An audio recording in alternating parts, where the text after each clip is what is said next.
खींचने वाला बंदर। किसी शहर के पास बगीचे में एक मंदिर बन रहा था। कई बढ़ई उसके लिए लकड़ी चीर रहे थे। दोपहर को वे भोजन करने शहर चले जाया करते थे। एक दिन उन्होंने दोपहर तक आधा लट्ठा चीरा और वे उसके बीच में कील फंसाकर भोजन करने चले गए। इतने में बंदरों का एक झुंड उधर आ निकला। वे इधर उधर कूदने फाटने लगे। एक बंदर अर्ध चिरे लट्ठे पर जा बैठा और उसने फंसी हुई कील को खींचने लगा। कुछ देर कोशिश करने पर कील अपनी जगह से निकल गई, लेकिन बंदर के शरीर का एक हिस्सा तख्तों के बीच फंस गया और वह मर गया। इसलिए मैं कहता हूँ कि जो दूसरों के काम में टांग अड़ाता है वह बंदर की तरह मर जाता है। इसी वन में घने वृक्ष के शाखा में घोंसला बनाकर गौरैया का एक जोड़ा रहा करता था। बरसों से वे वहाँ सुख का जीवन व्यतीत कर रहे थे। ठंड का मौसम था। गौरैया का जोड़ा अपने घोंसले में बैठा आराम कर रहा था। तभी अचानक ठंडी हवा के साथ बारिश प्रारंभ हो गई। ऐसे में कहीं से एक बंदर आया और उस डाल पर बैठ गया जहां गौरैया के जोड़ों का घोंसला था। बंदर ठंड से ठिठुर रहा था। ठिठुरन के कारण उसके दांत किटकिटा रहे थे। बंदर के दांतों की किटकिटाहट सुन गौरैया ने अपने घोंसले से बाहर झांक कर देखा। बंदर को बारिश में भीगता देख वह स्वयं पर नियंत्रण नहीं रख पाई और पूछ बैठी, कौन हो तुम? इतनी बारिश में यहाँ इस डाल पर क्या कर रहे हो? क्या तुम्हारा कोई घर नहीं? गौरैया की बात सुन बंदर चिढ़ गया, किंतु उस समय वह किसी बात का उत्तर नहीं देना चाहता था। वह चुप रहा।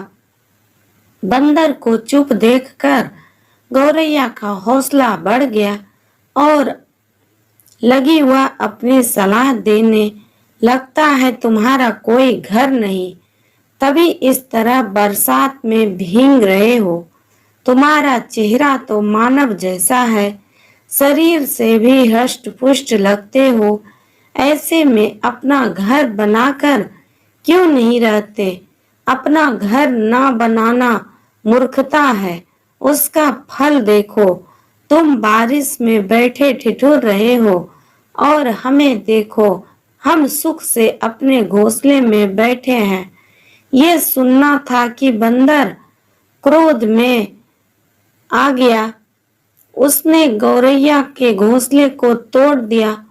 मूर्ख को परामर्श देने का सीख गौरैया को मिल गया था। मूर्ख को सलाह देने का दुष्परिणाम भुगतना पड़ सकता है, इसलिए हर किसी को बेवजह सलाह मत दो। एक समय की बात है, एक पक्षी अपने परिवार के साथ घने जंगल में रहता था।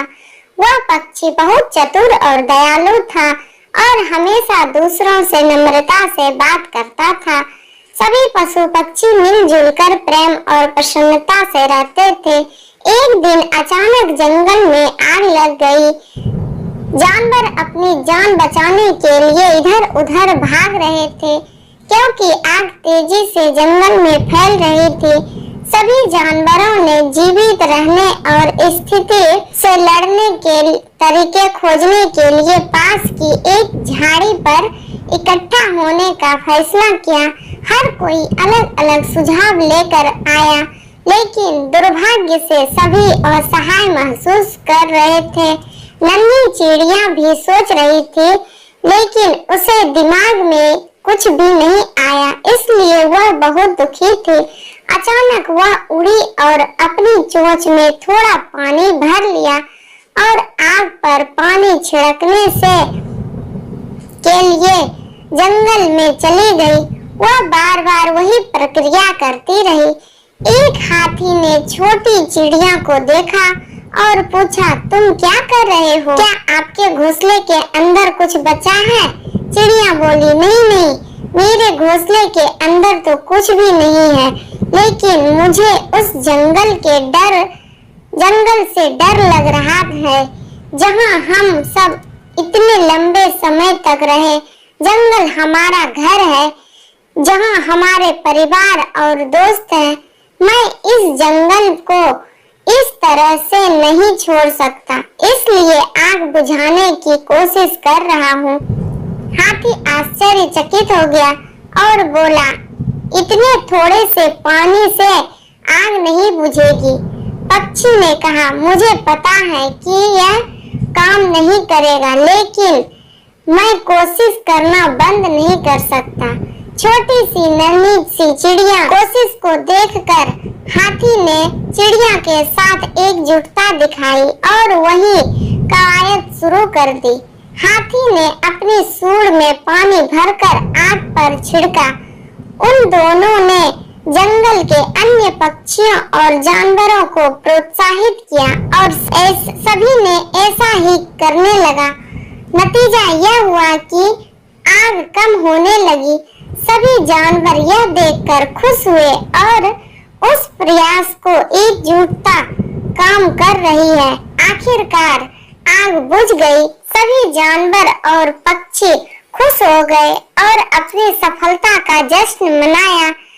हुर्र, हमने अपना घर बचा लिया। सभी जानवरों ने पक्षी की ओर देखा और कहा, धन्यवाद छोटे पक्षी, यदि आपने हमें प्रेरित नहीं किया होता तो हम पूरा जंगल खो सकते हैं। अंत में वे सभी जंगल में खुशी से रहने लगे। कहानी से सीख, हमें मिलजुल कर काम करना चाहिए। मिलकर काम करने वालों की हार नहीं